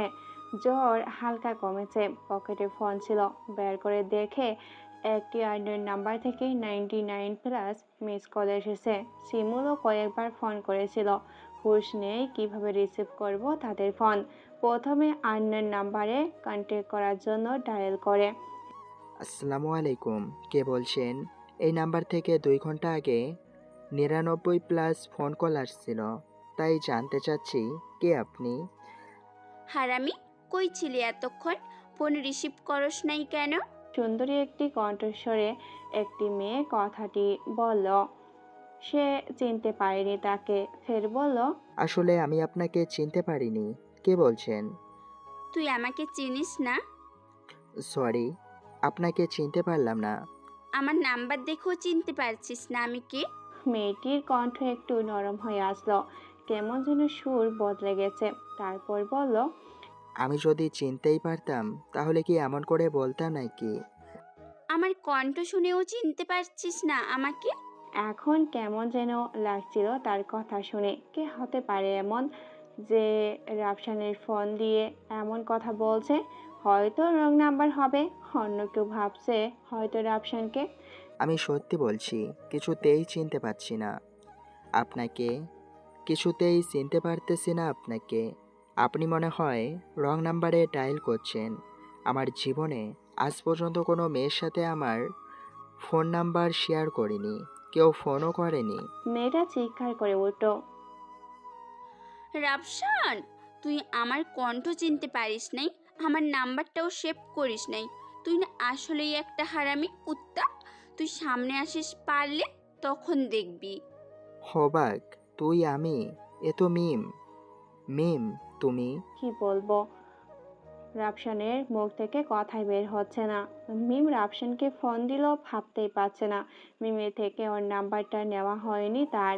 ফোনে সবার কণ্ঠে কেমন যেন গুলিয়ে ফেলার মতো। সরি, একদম মাথায় ছিল না তুমি যে আমাকে ফোন দিবে, কখনো ভাবিনি। সরি মিম। হইছে, আর সরি বলতে হবে না। কলেজে আয়। আচ্ছা আসতেছি। বলে হসপিটালের বেড দিয়ে নামতে যাবে, শরীরে শক্তি পাচ্ছে না। তখনই তার খেয়ালে আসে যে সে তো অসুস্থ। পুনরায় মিমকে ফোন করে বলল, হ্যালো মিম, হ্যাঁ বলো। আমি না কলেজে আসতে পারবো না আজ। কি হয়েছে তোমার? মাত্রই তো বললে আসতেছি, এক্ষুনি বলো আসতে পারবা না কেন? না কিছু হয়নি, তো আসতে পারবো না, একটু কাজ আছে। দেখো, বলো কি হয়েছে তোমার। আমার কাছে মিথ্যে বললে খবর আছে কিন্তু। আসলে আমি এখন হাসপাতালের বেডে শুয়ে আছি, সামান্য জ্বর হয়েছে। মানে কি বলো? কোন হাসপাতাল? তাড়াতাড়ি বলো। হাসপাতালের নামটা বলে ফোনটা কেটে দেয়। রাফসানও আর ফোন দিল না, শুয়েছিল। 30 মিনিট পরে মিম হাসপাতালে উপস্থিত। এসে কিছু বলল না, কিছুক্ষণ রাফসানের পাশেই বসেছিল। তুমি না সত্যি একটা গাধা। আমি আবার কি করলাম? আচ্ছা নিজের খেয়াল রাখতে পারো না, এমন জ্বর বাঁধিয়ে রাখছো। শোনো, নিজের একটু খেয়াল রাখো। আর শোনো, আমার বাসায় চলে যেতে হবে, আম্মু কিন্তু চিন্তা করবে। আচ্ছা সাবধানে যেও। মিম চলে যাচ্ছে। রাফসান প্রায় অর্ধেক সুস্থ হয়ে গেছে তাকে দেখে। বিকেলে পুরো সুস্থ লাগছিল, তাই চলে আসে তার ছোট্ট ছিল কোঠায়। একেবারে ছোট্ট একটা রুম। কোনোভাবে কষ্ট করে চলে যায় তার। হোটেলের ম্যানেজার তাকে 2 দিন রেস্ট নিতে বলল। রাফসানের রুমের মধ্যে একটা এক ঘুমের সকাল। তারপর মন চাইলো কলেজে যেতে, তাই শিমুলকে ফোন দিয়ে কলেজে আসতে বলে। তারপর সেও চলে যায়। কলেজের গেট দিয়ে ভিতরে যেতেই শিমুল, মামা চলে আসছো? তোর কি মনে হয় আমি এখনো ঘুমিয়ে আছি? তুই এমন কথা বলিস কেন? আরে বাদ দে, একটা মেয়ে পছন্দ হয়েছে রে। কি বলিস শিমুল্লা? আরে ভাই চেতস কে? মেয়েটাকে সত্যি পছন্দ হয়েছে, আমাদের সাথেই পড়ে। হালা লুচ্চা, এই নিয়ে 17টা মেয়ে পছন্দ হয়েছে তোর মাত্র 4 দিনে। ভাই এটা ফিক্সড। দেখা যাবে ফিক্সড নাকি। নামটা কি বল আগে? সীমা। নামটা বলে শিমুলের মুখ লজ্জায় লাল হয়ে আসছে। রাফসানের হাসি পাচ্ছে খুব। ভাই শেষ পর্যন্ত সীমা? মনে আছে কলেজের প্রথম দিন সীমা একটি ছেলেকে যে মার দিছিল, তা তো দেখছিস। তারপরেও এরকম একটা বদমেজাজি রাগী মেয়ের প্রেমে হাবুডুবু খাচ্ছিস। কি বলিস ভাই? প্রেম কি ক্যারেক্টার দেখে আসে নাকি এমনি এমনি চলে আসে? হ্যাঁ বুঝেছি। আচ্ছা চল, ক্লাসের সময় হয়ে আসছে বলেই উঠি দুজন। ওই রাফসান, তোর না অসুখ, তুই কলেজে আসছিস কেন? দাঁড়া, আজ তোর একদিন কি আমার কতদিন। পিছন থেকে কেউ একজন কথাটা বলে। পিছনে ফিরতেই দেখে মিম রাগী চোখ নিয়ে রাফসানের দিকে আসছে। তাকে দেখেই রাফসান ওখানে কান ধরে দাঁড়িয়ে পড়েছে, জানে না হলে সে পুরো ক্যাম্পাসে দৌড় করাবে তাকে। রাফসান কানে ধরে দেখে মিম রাগী মুখে হাসি ছড়াছড়ি। ওই, তোমাকে কানে ধরতে কে বলেছে শুনি? না মানে, তোমার রাগী মুখ দেখলে কেমন যেন ভয় হয়, তাই কানে ধরে দাঁড়িয়ে থাকলাম। হইছে, এত ঢং করতে হবে না। এখন বলো, শরীর কেমন? এই তো ভালো, তাই তো তোমাকে দেখতে আসলাম। আমাকে মানে? না, তোমাদের সাথে আড্ডা দিতে। মুখ ফসকে মনের কথা বেরিয়ে আসে। রাফসান চায় না মিম এত তাড়াতাড়ি তার মনের কথা জানুক। ও ভালো তো। আচ্ছা চলো, ক্লাসের সময় হয়ে গেছে। ক্লাসের মধ্যে বসে ছোট্ট এক টুকরো কাগজে লিখলো, আমি তোমাকে ভালোবাসি, তোমাকে গুলুমুলু করে প্রেম করব, তুমি আমাকে ভালোবাসবা। এইটুকু দেখে হাসছে, মনে মনে অনেক হাসি হাসছে। মিমকে লক্ষ্য করে কাগজটা ছুঁড়ে মারে, কিন্তু কপাল খারাপ হলে কি আর করার। মিমের উদ্দেশ্য করে ছুঁড়ে মারা কাগজটা পড়ে সীমার কাছে। খাইছে আমারই। এখন যদি সীমা জানতে পারে আমি এই কাগজ করছি, তাহলে আমার 12টা বাজবে। পাশে শিমুল বসা ছিল, তাই সীমা কিছু জিজ্ঞাসা করলে শিমুলকে দেখিয়ে দিব। সীমা কাগজটা পরে মেঘের গর্জন তুলে চিৎকার করে বলো, ওই কোন হারামি আমার গায়ে কাগজ মারলো কে? তাতে আবার কি লিখছিস? তাড়াতাড়ি স্বীকার করে নে, নয়তো সবাইকে দেখে নিব। ভাগ্যে ছাড় ক্লাসে ছিল না, না হলে আজ কিছু তো হয়েই যেত। আমি তখন হাত দিয়ে শিমুলকে দেখিয়ে দেই। এ মা, শিমুলকে দেখাতে দেরি হয়েছে, কিন্তু শিমুলের কাছে এসে ওর শার্টের কলার ধরে একটু রুমের বাইরে নিয়ে কি করলো বলতে পারি না। 1 মিনিট পর সীমা ভিতরে এসে হাত ঝেড়ে বসছে। আমরা বাহিরে হয়ে দেখি শিমুল বারান্দায় শুয়ে আছে। মনে হয় 1 মিনিটের ডোজটা একটু বেশি দিয়ে ফেলছে। আমি তাড়াতাড়ি গিয়ে শিমুলকে তুলি। ভাই বেশি ব্যথা পাইছিস? ডাক্তার দেখানো লাগবে। ভাই কোথায় কোথায় মারছে বল না। এই কোন হালায় এমন কাজ করছে আগে বল। আরে ভাই চেতিস কেন? একটু শান্ত হয়ে ধীরে ধীরে সব ঠিক হয়ে যাবে। না, আমার জানা দরকার ওই হারামিটা কে যে আমার এত বড়। শিবিরের কথা শেষ না হতেই পাশ থেকে আব্দুল্লাহ রাফসানকে দেখিয়ে দিল যে কাজটা রাফসানই করেছে। রাফসান ওখান থেকে দৌড় দিবে, তখনই শিমুল তাকে জড়িয়ে ধরে। ভাই একটা ভালো কাজ করছিস এতদিনে। ভাই সীমা তো রাজি। মানে বলিস কি? তাহলে এখানে তোকে নিয়ে এসে কি করলো? আরে যা, কিছু করে নাই। কি করছে বল, না হলে আমি গিয়ে আবার বলে দিব কাজটা তোর ছিল না। আরে আরে এমন করছিস কেন ভাই? ও না এসে একটা চুমু দিয়ে বললো সে রাজি। আমরা সবাই স্তব্ধ। শিমুলের গাল লাল হয়ে আসছে, শরীরে কাতুকুতু ভাব চলে আসছে। আহারে, এই ছেলেকে নিয়ে কোথায় যাব? এত লজ্জা নাকি ছেলেদের থাকে? শালা লুচ্চামি করার সময় তো এত লজ্জা থাকে না।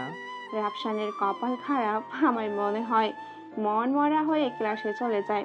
ক্লাস শেষ করে মিমের আগেই বাহির হয়ে যায়। মনের মধ্যে ফাজলামো বুদ্ধি এঁটেছে। মিম পিছন থেকে অনেকবার ডাকলো, কিন্তু পিছন ফিরে দেখার সময় নেই তার। বাহিরে এসে ফুচকাওয়ালা মামার কাছ থেকে একটা ছুরি নেয়। মিম আসছে তার সামনে, হাতে ছুরিটা তার গলায় ধরল। মিম আসছে তার দিকে, হাতের ছুরিটা তার গলায় চেপে ধরে। তার কোনো উল্টো রিয়াকশন নেই।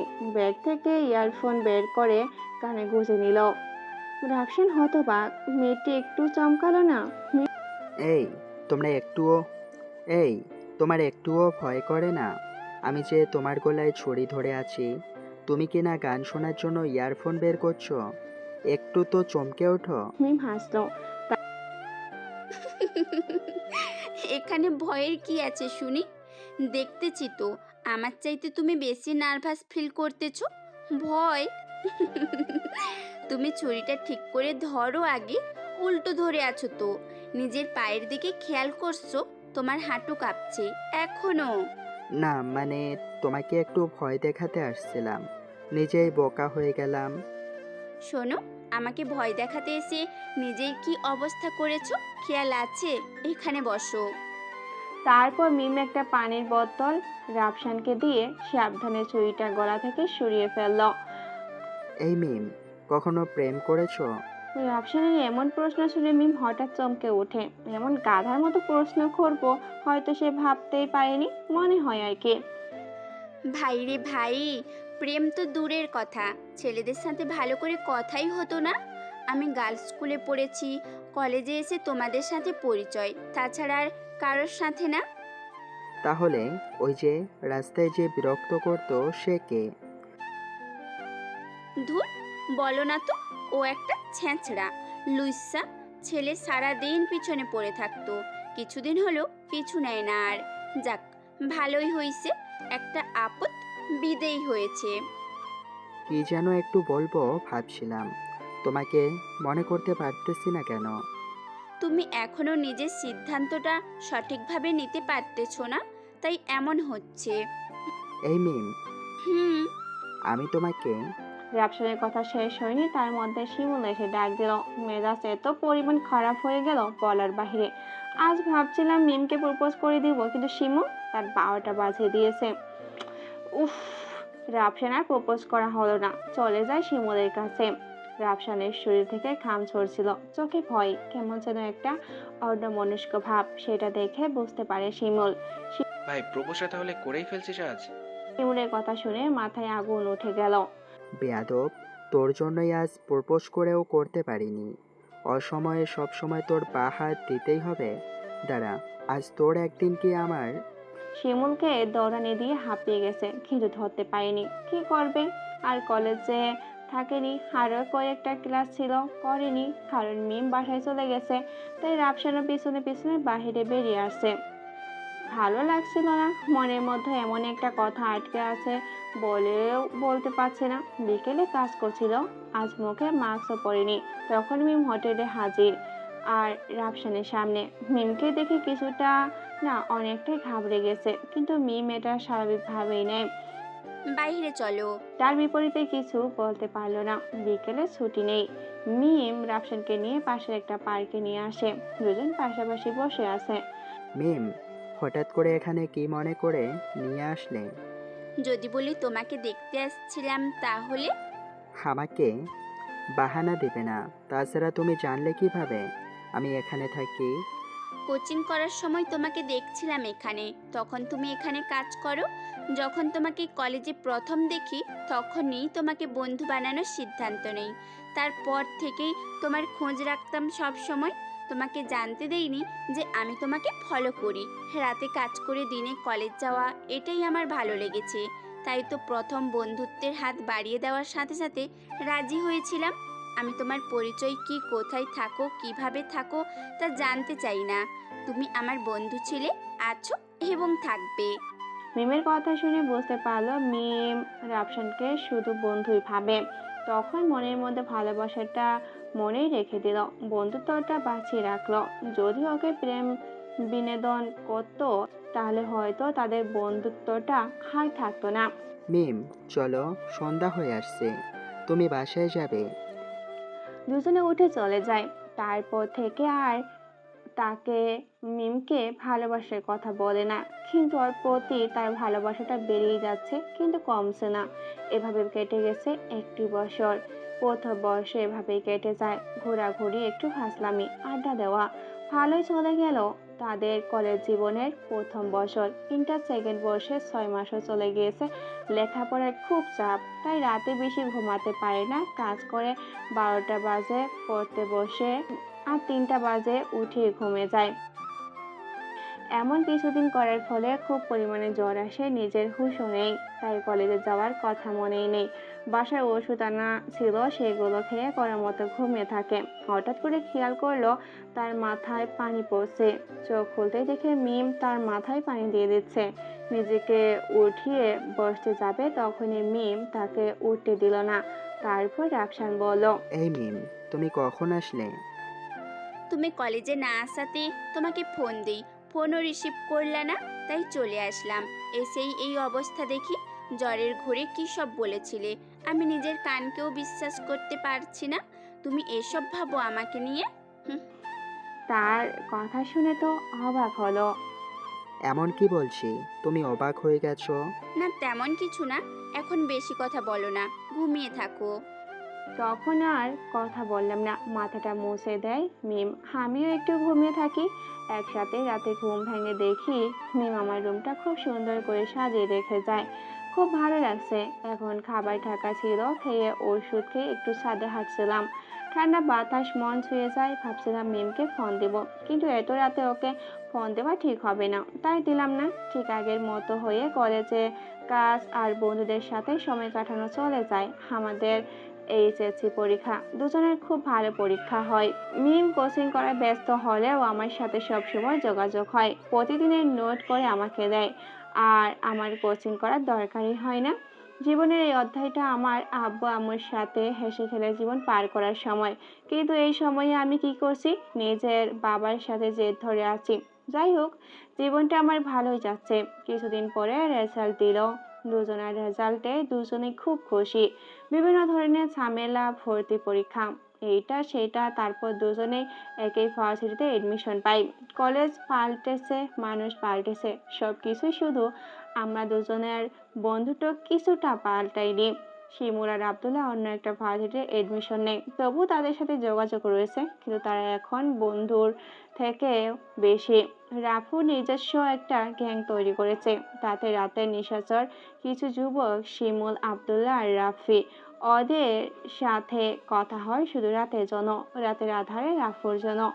এখন আর হোটেলে কাজ করতে হয় না, 3টা টিউশন পেয়েছে, তা দিয়ে হয়ে যায়। আর হোটেলে থাকা অবস্থায় 30,000 টাকা জমিয়েছিল, তা দিয়ে কিছুদিন চলতেছিল, ততদিন টিউশনের টাকা না পায়। সকালে ঘুমিয়েছিল। মিমের ফোনে রাফসানের ঘুমের 12টা বাজিয়ে যায়। এই, তুমি এখনো ঘুমাচ্ছ? আর আমি কখন থেকে তোমার অপেক্ষা করতেছি। কি বলো? সবে তো 6টা বাজে। ওই 6টা বাজে, তাতে কি? শুনি, তুমি এখন ঘুম থেকে উঠে ফ্রেশ হবা, একটু ছাদে গিয়ে হাঁটাচলা করবা, তারপর নাস্তা করে আসবা। আর আজ তো ভার্সিটির প্রথম দিন, তাহলে তো একটু তাড়াতাড়ি আসতে হবে, তাই না? জি ম্যাডাম, আপনার হুকুম মাথা পেতে নিলাম। ঢং করা হইছে? তাহলে এক্ষুনি ওঠো। যদি এই কাজগুলোর একটাও মিস যায় না, তাহলে তোমার মাথার চুল একটাও থাকবে না বলে দিলাম। বলেই ফোনটা কেটে দেয় মিম। রাফসানও মিমের বলা প্রতিটা কাজ করে, নাস্তা করে মিমকে ফোন দিয়ে রাস্তায় দাঁড়িয়ে বলে, আমি যেখানে নতুন উঠেছি সেখান থেকে মিমের বাসা 5 মিনিটের পথ। মিমের সাথে দেখা হয়ে যেই একটা রিক্সাতে উঠবো, তখনই আমাদের সামনে একটা BMW এসে থামে, আর সেখান থেকে 2টা ভদ্রলোক বাহির হয়। ভাবছি শহর যেহেতু আসতেই পারে, থামতেই পারে। 30 সেকেন্ড সময় নেয়নি, তারা আমার নাকে একটা রুমাল চেপে ধরে আমার জ্ঞান হারায়। এই শোনো না, প্রতিদিন ভালোবাসার নতুন নতুন গল্প পেতে ও শুনতে চাইলে আমাদের আলোর ডায়েরি চ্যানেলটি সাবস্ক্রাইব করে পাশে থাকা বেল আইকনটি বাজিয়ে দিও, কেমন? 30 সেকেন্ড সময় নেয়নি, তারা আমার নাকে একটা রুমাল চেপে ধরে, জ্ঞান হারাই আমি। তারপর কি হয় কিছুই মনে নেই আমার। যখন আমার জ্ঞান ফিরে, মাথাটা ঝিমঝিম করছিল, চারিদিকে অন্ধকার, একটু নড়ে চড়ে চাইছিলাম, হালকা শব্দ করার চেষ্টা করছি, সাথে সাথে আলো জ্বলে ওঠে। দুপাশে দুজন, যেই দুজন আমাকে কিডন্যাপ করেছে, একজন সামনে বসা ছিল, তাকে দেখতে পাইনি, পাশের জনের চেহারা হালকা হালকা বোঝা যাচ্ছিল। আমাকে এখানে ধরে নিয়ে আসার কারণ কি? কারো মুখে কোনো কথা নেই। ফের জিজ্ঞাসা করলো, এই যে হ্যালো, আপনাদের সাথে আমার কি শত্রুতা যে আমাকে এমনভাবে তুলে নিয়ে এসে বেঁধে রেখেছেন? তখনই সামনে বসা চেয়ারে পিছন থেকে বেরিয়ে আসে ওদের বস। রাফসান তো তাকে দেখে অবাক, না অবাক না, চমকে গেছে। এটা কি? কি চিনতে পেরেছিস আমাকে? মিমের পিছনে ঘোরার জন্য বাটম দিয়েছিলি, তখন কিছু বলতে পারিনি।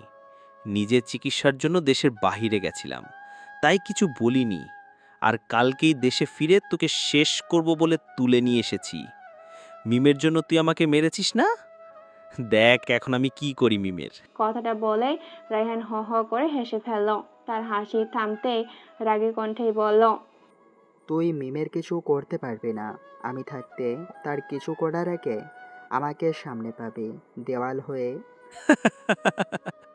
তুই তো নিজেই মৃত্যুর মুখে দাঁড়িয়ে, তুই বাঁচাবি মিমকে? ফানি জোকস, নিজেকে বাঁচিয়ে দেয় কাগে। তবে শোন, তোর সাথে মিমকে তুলে নিয়ে আসতে পারতাম, কিন্তু আমি চাই মিম পাগলের মতো করে তোর জন্য ছুটে আসুক। আমি যেমন তার পিছে ঘুরেছি, ঠিক তেমনি মিম তোর পিছে ঘুরতে ঘুরতে আসুক, তবেই তো আসল মজা হবে। রাফসান রায়হানের কথা শুনে থমকে যায়, নিস্তব্ধ হয়ে যায়, মুখ দিয়ে কোনো কথাই বের হচ্ছিল না। কি করে এখন? ঠিক তখনই কোমরে হাত যায় তার, বুঝতে পারে বন্দুকটা কোমরেতেই আছে। ওরা হয়তো ভাবেনি তার কাছে বন্দুকও থাকতে পারে। রায়হান তখনই মিমকে ফোন দিয়ে একটা MMS পাঠায়। রাফসান ওদের কাছে বন্দি যে সে যেন তাড়াতাড়ি বড় ফ্যাক্টরিতে চলে আসে। মিমকে আসতে বলে রায়হান বাহিরে বের হয়ে যায়। পাশে থাকা দুজনের মধ্যে একজন ঘুমিয়েছিল আর একজন জেগেছিল। তাদের উদ্দেশ্যে বলল, তোরা কেউ রাফুর নাম শুনেছিস? অন্ধকারের দানব রাফু।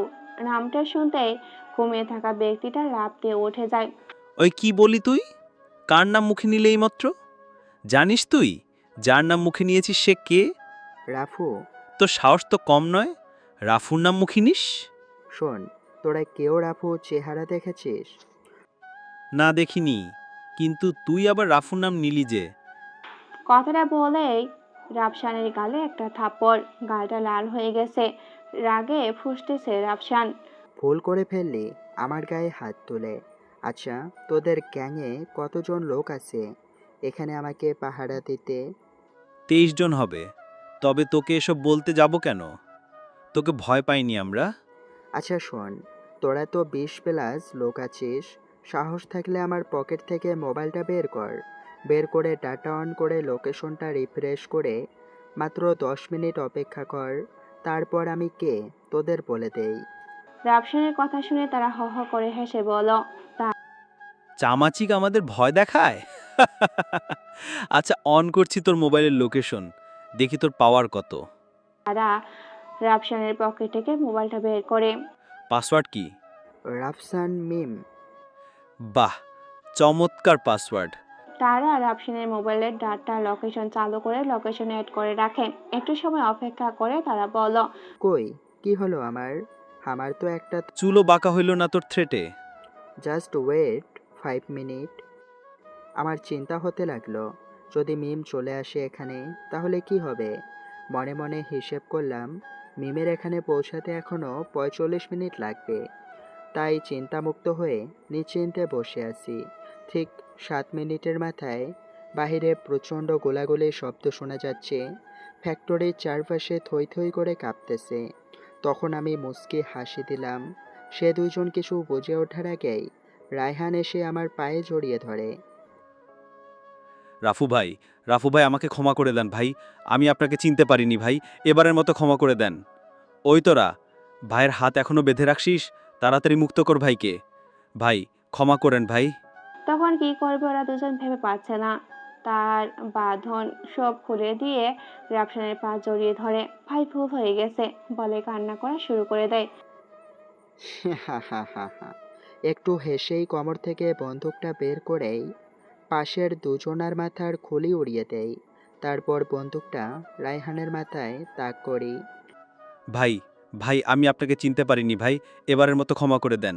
তোকে আমি কিছুই করতাম না, তুই শুধু আমাকে নিয়ে আসতি। তুই যদি শুধু আমাকে নিয়ে আসতি, কিন্তু তুই আমার কলিজাকে ধরে টেনে নিয়ে আসতেছিলি। ওয়েট, কি যেন করবি মিমের? বল বল, আর কে? একবার, আর একবার বল।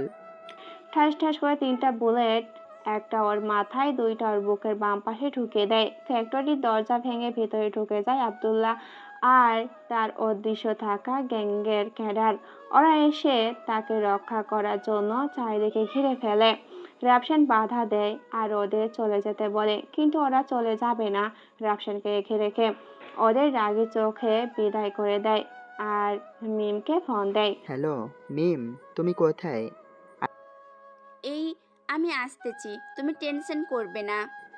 আরে আমার কথা শোনো আগে, তোমার আসার দরকার নেই, তুমি নদীর পাশে আসো, আমি আসতেছি। ওরা তোমাকে ছেড়ে দিয়েছে? তারা আমাকে মুক্ত করেনি, বিপক্ষ শত্রুরা তাদের উপরে হামলা করছিল, তাতে ওরা সবাই মারা যায়। আমাকে বাধা থাকা দেখে ছেড়ে দেয়। এই তোমার কিছু হয়নি তো? এই কি হয়েছে বলো, বলো না। আরে আমার কিছুই হয়নি, তুমি চলে এসো তাড়াতাড়ি। বলে ফোনটা রেখে দিয়ে চলে আসলো নেভালে। পাথরের উপর বসে আছে, সেখানে সবসময় বসে থাকে সময় পেলেই। ভালো লাগে জায়গাটা, নদীর তীরে। সময়টা ছিল বিকালের শেষের দিকে, হালকা বাতাস ছিল, প্রায় 1000 মানুষের ভিড় হয় এখানে। রাফসান বসেছিল তখনই মিম পেছন থেকে রাফসানের কাঁধে হাত রেখে তার পাশে বসে। দুজন নীরবতা পালন করছে, প্রায় 15 মিনিট নীরবতা ভেঙেই বলল, কিছু বলো না, আর কতক্ষণ চুপ থাকবে? তুমি বলতে পারো না কিছু? বোবা নাকি তুমি? আমি কি বলবো? তখন দেখি মিমের চোখে করে পানি জমে আছে। এই, কান্না করতেছো কেন? আমি কান্না করার কে শুনি? আর যদি তোমার কিছু হয়ে যেত, তাহলে আমি তোমার মাথা। হুম, আমার মাথা? তোমাকে ওরা কেন তুলে নিয়ে গিয়েছিল? ওই যে সামান্য একটু ভার্সিটি ঝামেলা। তোমাকে কতবার বলেছি এসব ঝামেলায় না জড়াতে, তবুও জড়াও। আজ আমাকে কথা দাও আর কখনো এসব ঝামেলায় নিজেকে জড়াবে না। কথা দাও, হাত ধরে কথা দাও। এখন যদি কথা না দাও, তাহলে চলে যাব আমি, আর কখনো দেখা করব না, আর কথাও বলবো না। চলো। বলে মিম উঠে চলে যাচ্ছে। আমি গ্যাং তৈরি করলাম মাত্র 6 মাস হলো, কিন্তু এর মধ্যে অনেক ভয়ঙ্কর হয়ে উঠেছি। কিন্তু মিম এটা জানে না, তাই গ্যাংয়ের নামটা শুরু না হতেই শেষ করে দিতে হবে। চাইলেও পারছি না মানতে। সেদিনেরই তো কথা, মধ্যরাত, রাতের শহর দেখার জন্য রাস্তায় বের হই। সামনে একটা রেস্টুরেন্টে 3-4টা ছেলে ড্রাগস সাপ্লাই করার জন্য সেখানের ম্যানেজারকে আঘাত করে। ম্যানেজার তখনও তাকে ড্রাগস সাপ্লাই করার জন্য বারণ করে দেয়। তখন তাকে আরও কিছুক্ষণ মেরে চলে যায় সেখান থেকে। আমি দেখেই যাই, কিছু করার সাহস ছিল না। ফের অন্যদিকে চলে যাই, ল্যাম্পপোস্টের নিচে বসে আছি। কিছুক্ষণ দেখলাম ওই সব ছেলেগুলো একটা মেয়েকে তুলে নিয়ে যাচ্ছে। সহ্য হয়নি শরীরে। কন্ট্রাকশন সাইড থেকে কাটা রড নিয়ে এসেই তাদের উপর হামলা করি। আমার দেখা দেখি পাশ থেকে আরও একটি ছেলে এসে হামলা করে তাদের উপর। 3 জনেরই মৃত্যু হয় অন দ্য স্পট। ছেলেটা নিজের মুখ থেকে রক্ত মুছতে মুছতেই বলল, এদের উচিত শিক্ষা হয়েছে ভাই। আমি আমার বোন হারিয়েছি, বড় ভাই ড্রাগস এডিক্টেড। এদের থেকে রেহাই পেতে হলে এদের মৃত্যু দিতে হবে। আইন এদের কিছুই করতে পারবে না, আমাদেরকে কিছু করতে হবে। এদিন ওই ছেলেটার কথা শুনে তাকে নিয়ে শুরু হয় তার গ্যাং। আস্তে আস্তে ভয়ঙ্কর সব কাজ করে শহরের মধ্যে হইচই তুলে পরিচিত পাওয়ায় রাফসানের গ্যাংয়ের সমাপ্তি হয়তো হবে আজ। মিমের হাতটা ধরে হ্যাকসার টান দিয়ে রাফসানের পাশে বসিয়ে বলে, আচ্ছা, তোমাকে কথা দিলাম আর কখনো মারামারি ঝামেলায় জড়াবো না। তখনই প্রথম মিম রাফসানের কোলে মাথা রাখে। রাফসান কি বলবে ভাবতেই পারছে না অনেকক্ষণ পর। এখন চলো, রাত হয়ে আসছে। চলো। বলে দুজনাই বাসার দিকে রওনা হয়। মিমকে বাসার সামনে নামিয়ে দিয়ে রাফসান চলে যায় আড্ডায়। আব্দুল্লাহ আমাদের গ্যাং এখানে সমাপ্তি করে দিতে আজ এখানে এসেছি আমি। রাফসানের কথা শুনে আড্ডার সবাই কেমন যেন চোখে চাওয়া চাওয়ি দিয়ে উঠল। আমি জানি তোরা সবাই কি বলতে চাচ্ছিস, কিন্তু দেখ, এটা বড় হবে না, তোদের এর উত্তর দিতে পারবো না। দেখ, আমাদের যা তহবিল আছে সেগুলো একটা গরিবদের স্কুলে বিতরণ করে দিয়ে যাব। তার কথা শেষ হতে আব্দুল্লাহ বলল, দেখ ভাই, আমরা তো বাজে কোনো কাজ করি না, সমাজের জন্যই কাজ করি, সমাজ থেকে খারাপ লোকদের দমন করি। তাহলে আমাদের গ্যাং সরানোর কি আছে? এখন তো সমাজে কোনো ধরনের বাজে কাজ হয় না, তা এখন গ্যাং রেখে লাভ নেই, বরং সমস্যা। তাই শোন, গ্যাংয়ের কার্যক্রম এখানেই সমাপ্তি। যখন দরকার পড়বে সবাইকে ডাকা হবে।